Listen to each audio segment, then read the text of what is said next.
Assalamualaikum warahmatullahi wabarakatuh. Jumpa lagi bersama Dia Retno. Di sini saya akan membahas mengenai tabel distribusi frekuensi data kelompok. Di sini juga saya tampilkan data ulangan 90 siswa. Ya, seperti kalian lihat, data ulangan ini disajikan satu persatu ya. Jadi setiap nilai datanya ditampilkan sampai sebanyak 90. Nah, kalau kalian lihat, data yang seperti ini akan menyulitkan pembaca untuk mencari suatu nilai tertentu. Misalkan ditanyakan berapa sih banyaknya nilai yang berada di antara 60 dan 70. Nah, itu akan kesulitan mencarinya. Nah, dari sini data yang seperti ini akan kita buat berkelompok. Nah, salah satu penyajian dari data kelompok tadi adalah dengan menggunakan tabel distribusi frekuensi. Nah, bagaimana membuatnya dari data yang dituliskan satu demi satu ke dalam tabel distribusi frekuensi.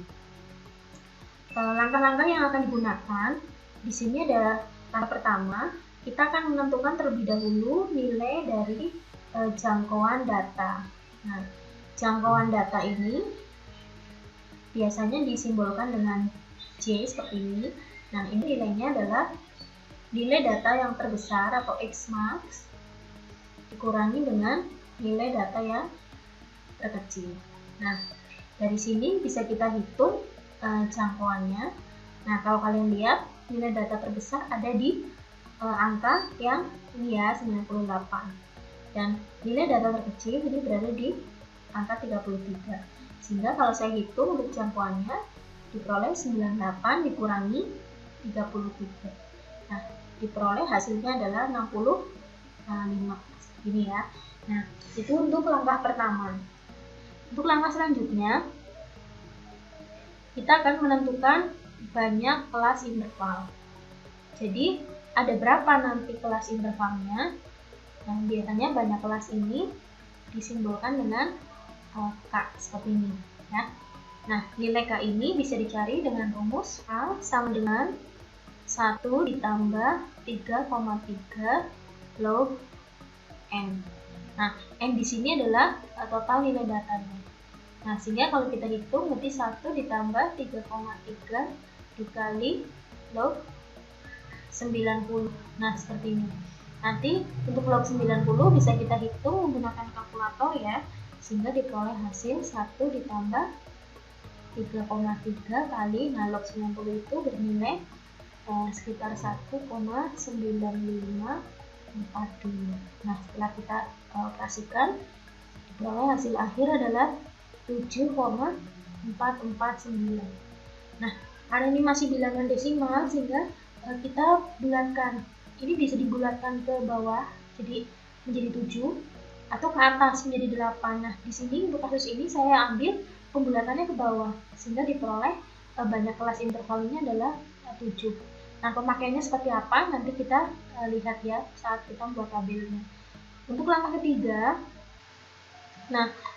ketiga, ini kita akan mencari panjang kelas. Nah, panjang kelas yang dimaksud di sini adalah panjang kelas intervalnya. Nah, biasanya disimbolkan dengan P ya, atau beberapa ada yang menuliskan dengan simbol C, itu juga tidak masalah ya. Nah, untuk P ini bisa kita hitung menggunakan rumus jangkauan dibagi dengan banyak kelasnya, atau C dibagi K. Sehingga jangkauannya diperoleh 65 dibagi dengan 7, ini diperoleh nilai 9,29 ya. Nah, ini sama seperti tadi, ini bisa pembulatan ke atas atau ke bawah. Tapi karena 7 ini sudah pembulatan ke bawah sehingga panjang kelas ini kita bulatkan ke atas. Nah, jadi nilai panjang kelas intervalnya adalah 10. Nah, dari sini kita bisa mulai menyusun untuk tabel distribusi frekuensi berdasarkan data yang ada ini. Nah, kamu lihat data terkecil ini kan dari 33. Sebetulnya bisa dimulai dari 33. Tapi supaya datanya lebih bagus, nanti kita awali data pertama mulai angka 31. Nah, 31 sampai ya seperti tadi ya yang saya sampaikan bahwa data ini kita buat supaya berkelompok sehingga menggunakan interval. Jadi 31 sampai 9 angka setelah 31 berarti dapat 40. Nah, ini interval pertama. Ini kalau kita hitung dari 31 sampai 40 ini ada 10 angka. Nah, itu yang disebut sebagai panjang kelas. Nah, untuk interval berikutnya berarti dari 41 melanjutkan ini ya sampai 50. Nah, kemudian 51 sampai 60, 61 sampai 70, kemudian 71 sampai 70, kemudian 81 ya, harusnya 81 sampai 90, kemudian 91 sampai 100. Nah, apakah hanya sampai 100? Nah, kamu lihat dihitung dari atas sampai bawahnya ada berapa baris? 1, 2, 3, 4, 5, 6, 7. Nah, sudah ada 7 baris. Nah, kenapa harus ada 7? Karena mengikuti banyak kelas di sini. Ya, jadi setelah ada 7 kelas atau 7 baris ini, interval ini atau nilai ini berhenti ya. Nah, ini untuk nilai intervalnya. Kemudian frekuensinya kita hitung. Nah, ini frekuensi ini bisa dengan bantuan turus ya. Turus itu apa? Jadi turus itu seperti kalian menghitung satu persatu. Contoh dari 31 sampai 40. Coba kalian lihat di data ada berapa. Nah, di sini ada angka 36. Nah, turusnya berarti kalian punya angka atau catatan di sini ada satu turus. Kemudian selain 36 di sini ada juga nilai 38 karena masih berada di interval ini. Sehingga ini ada turus yang kedua. Kemudian ada nilai coba kita cek 40. Nah, 40 masuk. Berarti ini turus yang ketiga. Kemudian ada lagi 33 di sini sehingga kita punya turus yang keempat. Nah, karena ada 4 turus sehingga frekuensinya pasti 4 di sini. Nah, jadi turus ini hanya untuk mempermudah di perhitungan.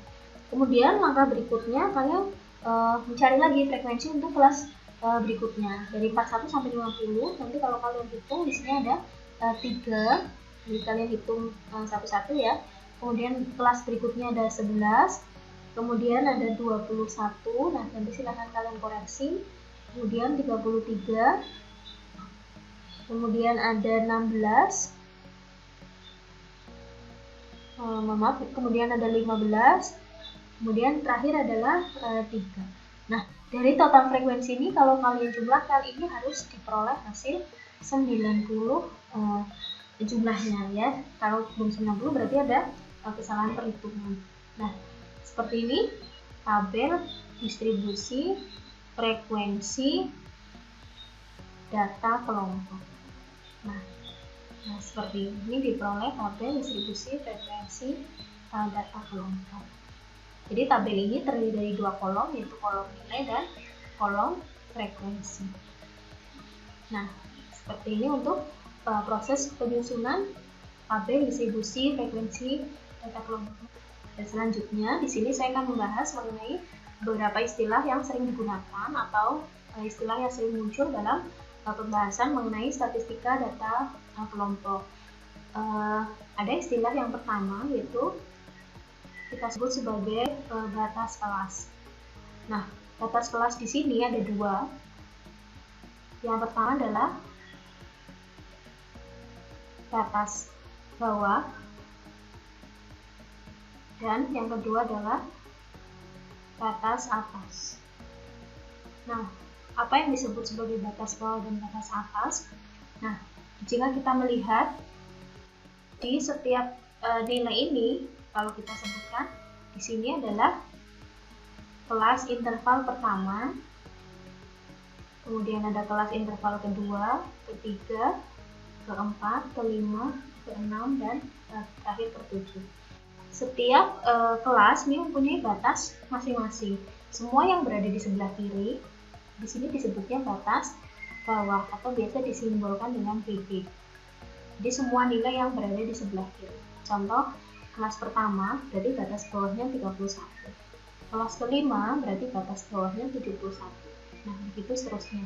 Kemudian semua nilai yang berada di sebelah kanan ini disebut sebagai batas atas.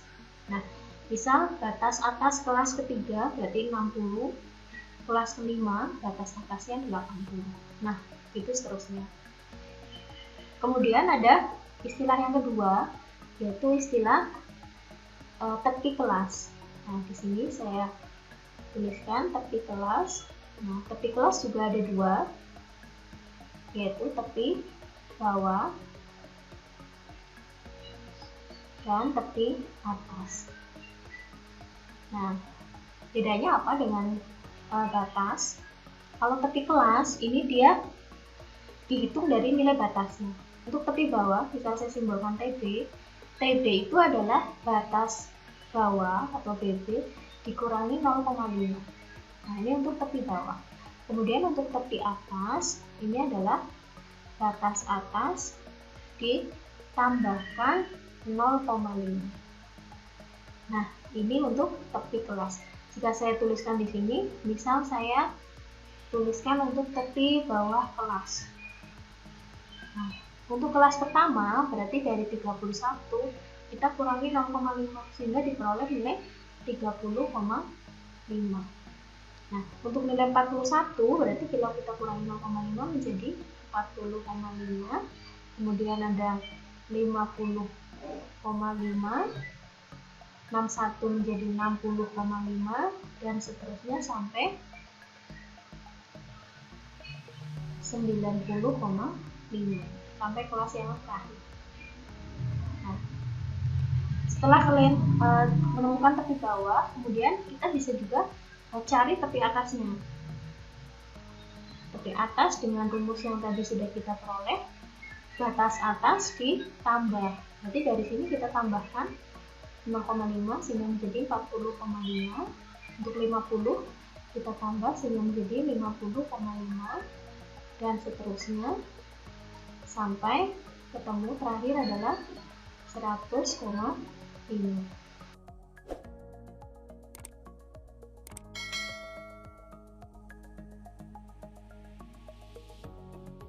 Nah, dari sini kita sudah bisa tahu ya bedanya batas dan tepi kelas. Nah, setelah tepi ini ada istilah, sebenarnya tadi sudah kita bahas ya. Jadi ada istilah panjang kelas. Nah, kalau saya tuliskan kembali panjang kelas. Nah, kalau awalnya belum diperoleh tabel ya, berarti kita hitung pakai rumus tadi, jangkauan dibagi dengan banyak kelas. Tapi kalau di soal sudah langsung ada tabelnya, panjang kelas ini bisa kita peroleh dari ada 3 rumus ya. Yang pertama bisa dihitung pakai batas atas atau kita tulis berarti BA ya, dikurangi BB atau batas bawah. Nah, ini harus ditambah 1. Atau bisa juga pakai rumus tepi atas kurangi tepi bawah. Nah, ini. Nah, coba kita cek ya. Kalau batas atas berarti misal kelas pertama 40 dikurangi 31, ketemunya 9. Nah, ini harus ditambah 1. Sehingga panjang kelas di sini bisa saya tulis misalkan di kelas pertama ya, 40 kurangi 31 ditambah 1. Sehingga hasilnya adalah 10. Nah, tapi kalau menggunakan rumus kedua berarti 40,5 karena tepi atas dikurangi 30,5. Nah, ini juga diperoleh 10. Jadi harus sama. Atau cara ketiga dengan mengurangi atas bawahnya. Ya, seperti ini. Misalkan 50 kurangi 40 atau dari bawah sini juga boleh. 100 kurangi 90 itu juga boleh. Ya, bisa saya tulis 50 kurangi 40. Itu kalau dari batas atas.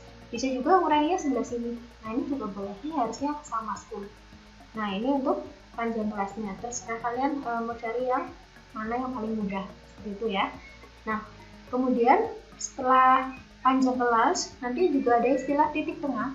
Nah, titik tengah ini sebetulnya sudah saya tuliskan di bahan ajar ya. Nanti kalian tinggal lihat kembali untuk rumusnya. Titik tengah ini diperoleh dengan menambahkan batas bawah dan batas atas, kemudian kalian bagi 2. Contoh dari 31 sampai 40 kamu tambah sehingga diperoleh 31 tambah 40 ketemunya 71 ya. 71 kamu bagi 2 sehingga diperoleh hasilnya adalah 35,5.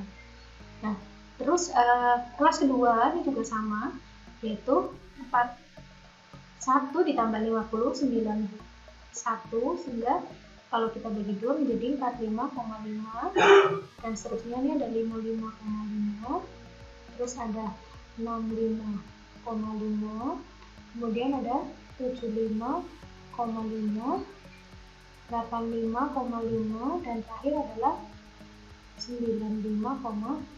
Nah, ini adalah titik tengah masing-masing kelas. Jadi kalau kalian perhatikan, setiap kelas itu memiliki batas yang berbeda-beda, kemudian tepi kelasnya juga berbeda, kemudian titik tengahnya juga berbeda. Tapi untuk panjang kelas, semua kelas ini bernilai sama. Ya, jadi tidak mungkin misalkan di kelas pertama panjang kelasnya 10, kelas kedua ini 9. Nah, pasti itu kalian salah menghitung. Nah, kemudian kalau kalian perhatikan, tepi atas di kelas pertama ini pasti nanti sama dengan tepi bawah kelas kedua. Misalkan di sini ini ada nilai 40,5. Nah, nilai ini pasti sama dengan nilai tepi atas yang ada di sini. Nah, nanti pembahasan ini akan memudahkan kalian saat menyajikan data dalam bentuk yang lain. Ya. Demikian beberapa istilah yang biasa digunakan pada statistika data kelompok. Nah, diingat-ingat ya untuk istilah-istilah ini, nantinya akan sering kalian pakai di pembahasan selanjutnya. Ya, demikian untuk penjelasan kali ini. Terima kasih. Wassalamualaikum warahmatullahi wabarakatuh.